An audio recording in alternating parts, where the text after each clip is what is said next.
तो बच्चों हम दिल्ली मेट्रो निबंध लिख रहे थे, उसी में आगे बढ़ेंगे। अब आगे बढ़ते हुए देखिए, हज़ारों लोगों की परेशानी समाप्त हो गई है। जो सफ़र वे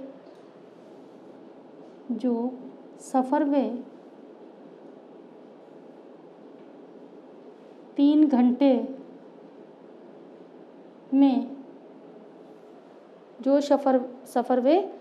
घंटे में तय करते थे,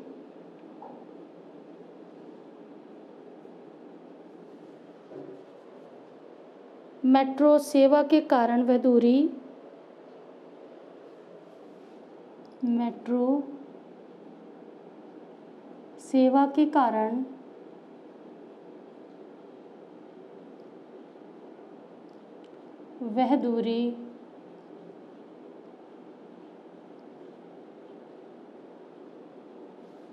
40-50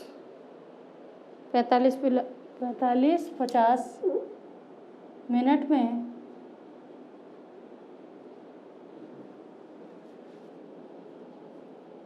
पूरी हो जाती है।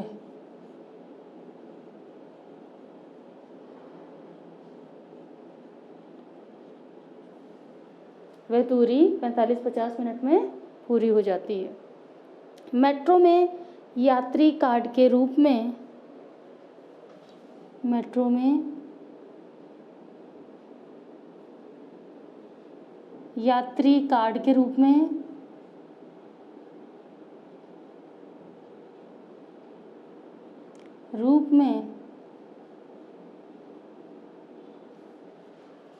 स्मार्ट कार्ड की भी सुविधा है। स्मार्ट कार्ड की भी सुविधा है।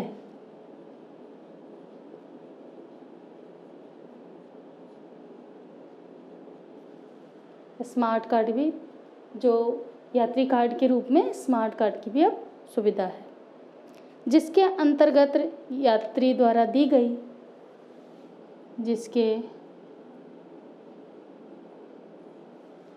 जिसके अंतर्गत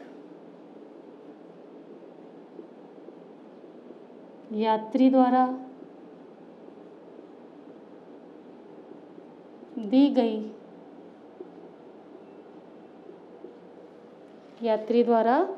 दी गई एक निश्चित राशि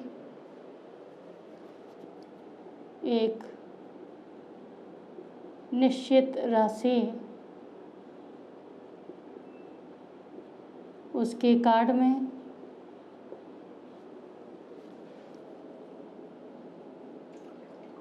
जमा हो जाती है।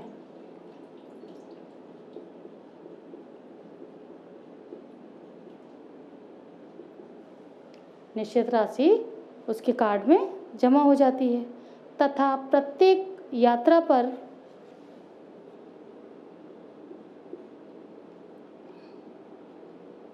प्रत्येक यात्रा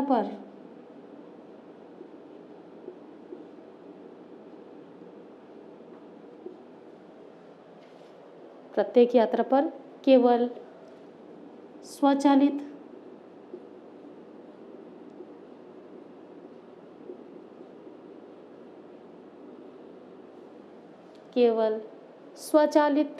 प्रवेश एवं निकास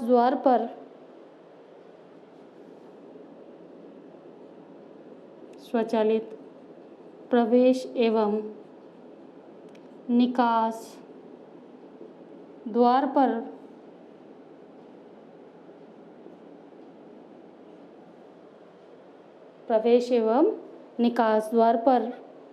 कार्ड को टच करने मात्र से ही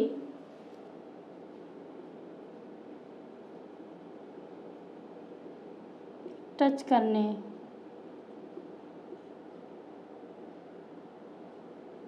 मात्र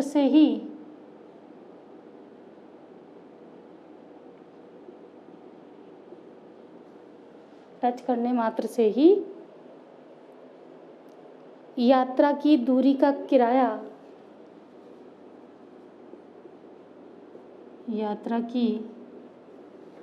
दूरी का किराया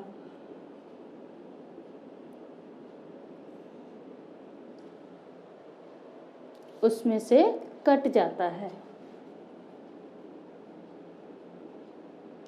उसमें से कट जाता है।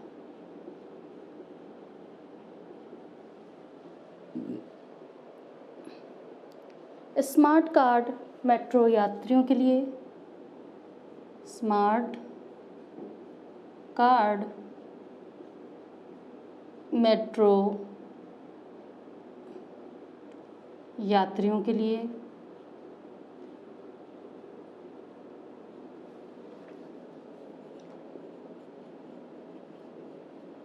मेट्रो यात्रियों के लिए अत्यंत अत्याधुनिक सुविधा है, अत्यंत आधुनिक सुविधा है।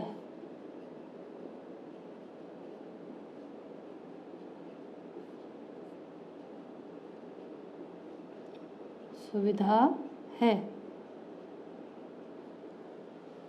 अत्यंत आधुनिक सुविधा है, जिससे वह टोकन की लंबी लाइन में खड़े होने से बच जाते हैं, जिससे वह टोकन की लंबी लाइन से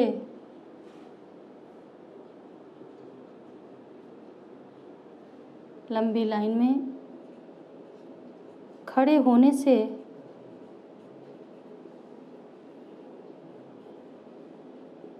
बच जाते हैं।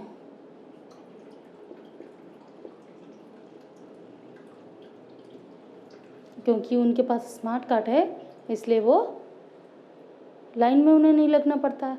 स्मार्ट कार्ड टच करके वो किराया अपने आप कट जाता है। मेट्रो यातायात की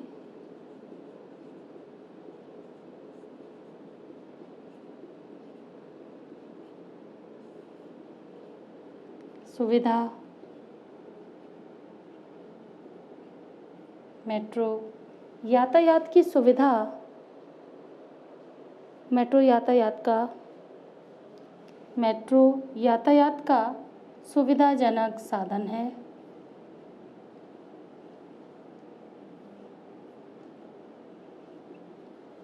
यातायात का सुविधाजनक साधन है। इसके कारण यात्री बसों की भीड़, इसके कारण यात्री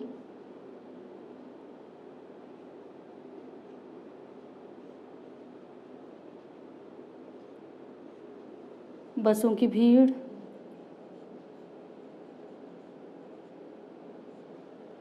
इसके कारण यात्री बसों की भीड़ एवं सड़कों के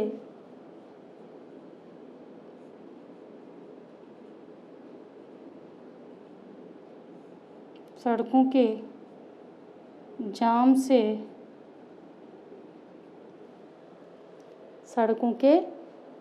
से जाम को तो भूल ही गए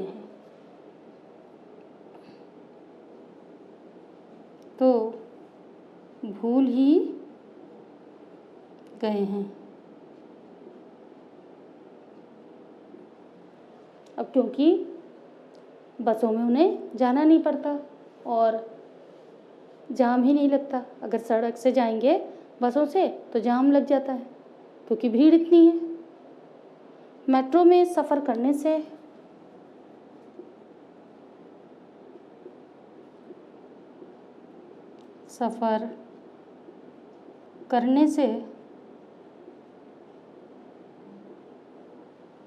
मेट्रो में सफ़र करने से यात्री को न तो दूरी का ही पता चलता है, यात्री को न ही लंबी दूरी का पता चलता है,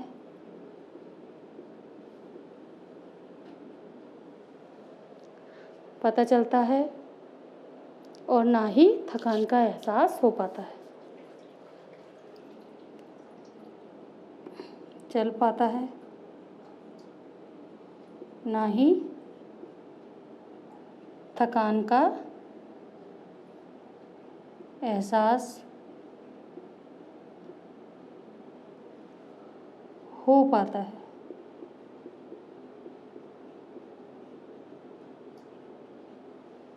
तो ये बच्चों, ये आपका दिल्ली मेट्रो का निबंध था। तो इसमें मेट्रो के बारे में सभी चीज़ें बताई हैं और मेट्रो से हमें क्या सुविधाएं हैं, क्या लाभ हैं, ये सब चीज़ें इस छोटे से निबंध में बता दी हैं। अब देखिए अगला निबंध हम करते हैं सुभाष चंद्र बोस।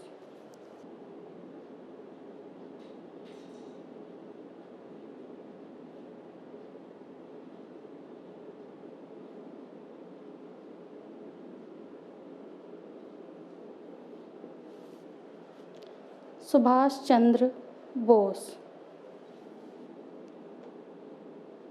सुभाष चंद्र बोस। अब देखिए महापुरुष, ऐसे हमने अपने जीवन में बहुत सारे महापुरुषों का नाम सुना है, जिनमें से महापुरुषों का जीवन हमारे लिए गीता और रामायण के समान होता है। अर्थात उनका जीवन अध्ययन, मनन और व्यवहार में उतारने के योग्य होता है। कोई भी महापुरुष हो, तो सुभाष चंद्र बोस जैसे ही आप निबंध लेखन शुरू करेंगे, थोड़ा सा उसके बारे में परिचय देंगे कि अनेक पीढ़ियां अपने महापुरुष पूर्वजों का उपकार भुला नहीं सकती। ऐसे ही महान विभूति थे सुभाष चंद्र बोस, जिन्हें देशवासियों ने हृदय से नेताजी की प्रतिष्ठा प्रदान की। उन्हें आने वाली पीढ़ियां नेताजी सुभाष चंद्र बोस के नाम से ही याद रखेंगी। नेताजी सुभाष चंद्र बोस ने कहा था, तुम मुझे खून दो, मैं तुम्हें आज़ादी दूंगा। सुभाष चंद्र बोस भारत माँ के सच्चे सपूत थे। इनका जन्म 23 जनवरी 1897 ईस्वी को हुआ था। उनके पिता श्री जानकीनाथ बोस उड़ीसा राज्य में स्थित कटक के अच्छे वकीलों में गिने जाते थे। उस समय उड़ीसा बंगाल प्रदेश का ही अंग था। सुभाष जी की माता का नाम प्रभावती था। इनके बड़े भाई शरद चंद्र बोस उस युग के अच्छे जन नेता थे, लोगों के अच्छे नेता थे। बालक सुभाष ने प्रारंभिक शिक्षा गांव की पाठशाला में प्राप्त की। सुभाष चंद्र बोस पर अपने माता पिता और भाई के अतिरिक्त पाठशाला के मुख्य उनके जो शिक्षक थे श्री बेणी माधव का प्रभाव पड़ा, विशेष प्रभाव पड़ा। स्वामी रामकृष्ण और विवेकानंद के धार्मिक विचारों से सुभाष चंद्र बोस बहुत प्रभावित थे। प्रारंभ से ही सुभाष की विशेष रुचि आध्यात्मिकता में थी। वे कम आयु में ही ईश्वर की खोज में निकल पड़े। उत्तर भारत के अनेक तीर्थ स्थानों की उन्होंने यात्राएं की, किंतु कहीं भी ईश्वर प्राप्ति का अवसर न मिला। अंत में वे अपने घर लौट आए। सुभाष चंद्र बोस का विद्यार्थी जीवन उच्च कोटि का था। वे कुशाग्र बुद्धि के बालक छात्र थे। कुशाग्र यानी तेज बुद्धि के। कलकत्ता कॉलेज उन्होंने प्रत्येक परीक्षा अच्छे अंक प्राप्त करके उत्तीर्ण की। इंटर परीक्षा में उनकी श्रेणी प्रथम रही। इंटर यानी 12th क्लास। उच्च शिक्षा के लिए वे प्रेसिडेंसी कॉलेज कोलकाता में दाखिल हुए। वहाँ उन्होंने दर्शन शास्त्र में BA ऑनर्स में प्रवेश लिया। उन्होंने देखा कि कॉलेज में अंग्रेज अध्यापक और अंग्रेज विद्यार्थी भारतीयों का बहुत अपमान करते थे। इसमें सुभाष चंद्र बोस के स्वाभिमान और देशभक्ति को ठेस लगी, बहुत ठेस पहुंची। एक अंग्रेज अध्यापक के दुर्व्यवहार को वे सहन न कर सके। फलस्वरूप उस अंग्रेज अध्यापक की उन्होंने पिटाई कर दी। इसके कारण उन्हें कॉलेज से निष्कासित कर दिया गया। बाद में 1912 ईस्वी में सर आशुतोष मुखर्जी ने उनका निष्कासन को रद्द कर दिया। सुभाष ने स्कॉलरिश चर्च कॉलेज से प्रथम श्रेणी में बीए की परीक्षा उत्तीर्ण की। बीए पास करने के बाद सुभाष चंद्र बोस उच्चतर शिक्षा प्राप्त करने के लिए इंग्लैंड गए। आईसीएस परीक्षा में उन्हें चौथा स्थान प्राप्त हुआ। उन्होंने आईसीएस से त्यागपत्र दे दिया क्योंकि उनके मन में देश प्रेमी हृदय था और स्वाभिमानी थे। उन्हें अंग्रेज़ों की मशीन का पुर्जा बनने से उन्होंने इनकार कर दिया। सन 1921 में सुभाष चंद्र बोस जो थे वो भारत लौट आए। उस समय स्वाधीनता प्राप्ति के लिए गांधी जी के नेतृत्व में उन्होंने असहयोग आंदोलन चलाया जा रहा था। बंगाल में देशबंधु चित्तरंजन दास इस आंदोलन के नेता थे। सुभाष चंद्र बोस उनके संपर्क में आए। देशबंधु की प्रेरणा से सुभाष कांग्रेस स्वयं सेवक दल के कैप्टन बन गए। असहयोग आंदोलन में सक्रिय भाग लेने के कारण सुभाष को देशबंधु और मौलाना आज़ाद के साथ गिरफ्तार कर लिया गया। उन्हें 6 महीने की सज़ा हुई। कारागार में सुभाष चंद्र बोस और देशबंधु चित्तरंजन दास एक दूसरे के बहुत निकट आए। देशबंधु ने समाज के राजनीतिक विचारों को बहुत महत्व दिया। सुभाष ने उन्हें अपना राजनीतिक गुरु बना लिया। जब महात्मा गांधी ने असहयोग आंदोलन स्थगित किया तब सुभाष चंद्र बोस भी जेल से रिहा हो गए। उत्तरी बंगाल में भयंकर बाढ़ के दौरान सुभाष ने तन मन धन से बाढ़ पीड़ितों की सेवा की। उन्होंने बंगला कथा दैनिक समाचार पत्र का संपादन किया। अंग्रेजी पत्रिका फॉरवर्ड के भी वे प्रबंधक बने। तब सन 1924 ईस्वी में देशबंधु कोलकाता नगर निगम के मेयर चुने गए। उन्होंने सुभाष की कार्यकारी अधिकारी बनाया। क्रांतिकारियों को सहायता देने के लिए अंग्रेज शासकों ने उन्हें फिर जेल में डाल दिया। स्वास्थ्य खराब होने पर उन्हें छोड़ दिया गया। इसके बाद उन्होंने अनेक बार जेल यात्राएं की। वे 1938 ईस्वी में हरिपुरवा कांग्रेस अधिवेशन के प्रधान हुए और 1939 ईस्वी में त्रिपुरा अधिवेशन में कांग्रेस अध्यक्ष चुने गए। महात्मा गांधी से मतभेद होने के कारण उन्होंने इस अध्यक्ष पद से त्यागपत्र दे दिया और द्वितीय विश्व युद्ध शुरू होने के पर सन 1939 में उन्हें अपने घर में ही नज़रबंद कर दिया गया। नज़रबंद करना घर में ही बंद कर दिया जाता है जिससे वो बाहर ना निकल पाए। वे वेश बदलकर पेशावर पहुँचे और वहाँ से पठान वेश में जर्मनी पहुँच गए। वहाँ उन्होंने हिटलर और मुसोलिनी आदि नेताओं से मुलाकात की। सुभाष चंद्र बोस जर्मनी से टोक्यो पहुँचे। यहाँ उन्होंने भारतीयों के नाम अपना संदेश दिया और सिंगापुर जाकर आज़ाद हिंद फौज की कमान अपने हाथ में संभाली। इस सेना ने अंग्रेज़ों की सेनाओं को कई स्थान पर हराया और इसने भी भारतीय सेना में प्रवेश किया। तभी अमेरिका ने जापान में परमाणु बम गिरा दिया और जापान ने हार स्वीकार कर ली। आज़ाद हिंद सेना भी पीछे हट गई और उनका दिल्ली चलो और जय हिंद का नाम आज़ाद हिंद फौज के लिए प्रेरणास्पद मंत्र था। कहा जाता है कि वायुयान दुर्घटना में उनकी मृत्यु हो गई। वास्तव में नेताजी सुभाष चंद्र बोस का जीवन त्याग, तपस्या और बलिदान की अनुपम कहानी है। हम भारतीयों के मन में उनके प्रति अपार श्रद्धा है। तो ये बच्चों सुभाष चंद्र जी के बारे में, कब उनका जन्म हुआ, उनके माता पिता, पूरा ये जीवन परिचय एक जीवनी के समान ही ये निबंध लेखन होता है। किसी भी महापुरुष की जीवनी हो, चाहे वो महात्मा गांधी की हो, चाहे लाल बहादुर शास्त्री की हो, चाहे जवाहरलाल नेहरू की हो, हम इनकी जीवनी से इस प्रकार ही निबंध लेखन का कार्य करेंगे। तो ऐसे ही अगर मान लो यहाँ पर हमारे अब प्रश्नावली में भी तमाम दिए गए हैं कि जैसे हमारे राष्ट्रीय पर्व, तो हमारे राष्ट्रीय पर्व कौन कौन से हैं? राष्ट्रीय पर्व कौन कौन से हमारे? सबसे पहले 26 जनवरी गणतंत्र दिवस, फिर 15 अगस्त स्वतंत्रता दिवस और 2 अक्टूबर।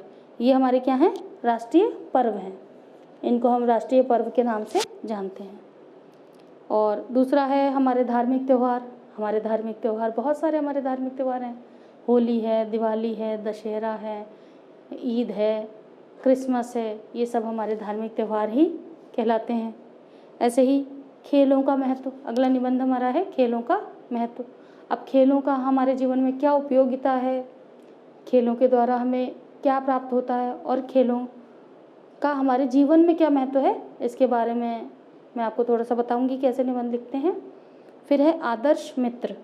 अब मित्र की क्या, आपके जीवन में मित्र की क्या परिभाषा है और इसको कैसे लिख सकते हैं, ये आपको मैं निबंध लिखना बताऊंगी, जिसमें आप अपनी पुस्तिका में भी लिख सकेंगे। और इनका अभ्यास करने से आपको निबंधों का जब आप लिखकर अभ्यास करेंगे, एक बार पढ़ लें और एक बार उसको लिखकर उनका अभ्यास करें तो आपको समझ में आ जाएगा। और जैसे मान लो हमने राष्ट्रीय पर्व लिखा, तो आप 26 जनवरी पर क्या क्या करते हो, हमें क्या क्या उपलब्धियां हुई, और 26 जनवरी यानी गणतंत्र दिवस क्यों मनाया जाता है, उसके बारे में थोड़ा बहुत उसके बारे में लिखेंगे। क्योंकि यहाँ हमारे राष्ट्रीय पर्व ही बताए गए हैं, इसलिए जो 26 जनवरी या गणतंत्र दिवस और 15 अगस्त यानी स्वतंत्रता दिवस और 2 अक्टूबर गांधी जयंती, तीनों को ही हम एक में मिलाकर लिखेंगे। अब गांधी जयंती में क्या होता है, उनको आप अनुच्छेद के हिसाब से मान लो 15 अगस्त को क्या करते हैं हम और क्यों मनाया जाता है, इसके बारे में आपको लिखना होगा। फिर उसके बाद गांधी जयंती क्यों मनाई जाती है, क्या कारण है गांधी जयंती बनाने का, आदि बातें भी उसमें निबंध में ही लिखी जाएंगी। तो बच्चों हम अगले वीडियो में ही इस पर चर्चा करेंगे। धन्यवाद।